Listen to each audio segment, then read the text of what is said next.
Applique work का ये खूबसूरत सा डिज़ाइन जो आप देख रहे हैं, इसको काटना नहायत आसान है और एप्लिक को कपड़ों के ऊपर लगाना भी बहुत आसान होता है। थोड़ी सी प्रैक्टिस के बाद आप इसमें महारत हासिल कर सकते हैं। तो यहाँ पे इस डिज़ाइन की कटाई करते हैं। कॉटन का कपड़ा या पेपर ले लीजिए। ये 6 इंच लंबाई और चौड़ाई के साथ एक चौकोर कागज़ का टुकड़ा है। इसको इस तरीके से आपने फोल्ड करना है। आप अपने हिसाब से इसकी लंबाई चौड़ाई रख सकते हैं। अभी यहाँ से इसको आपने काट के राउंड शेप दे देनी है। अभी हम इसके डिज़ाइन की कटिंग करेंगे। तो यहाँ पे देखिए, इस तह में इसको रखते हुए यहाँ पे आपने कट लगाना है।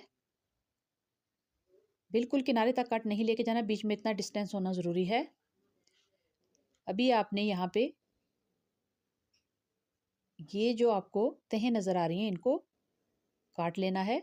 किनारे तक नहीं लेके जाना, बिल्कुल थोड़ा थोड़ा वहाँ पे आपने छोड़ देना है। इस तरफ से भी आप दोनों फोल्डिंग्स को अंदर से काट कर अलग कर लीजिए और इसको खोल लीजिए। आपका जो पैटर्न है वो कटाई हो चुका है और फोल्डिंग के बाद इसकी जो शेप होगी, जब आप इसको कॉटन के कपड़े के ऊपर कटाई करेंगे तो फोल्डिंग के बाद इसकी इस तरह से शेप आपको दिखाई देगी, बिल्कुल जैसा कि आपको वीडियो के शुरू में दिखाया गया है।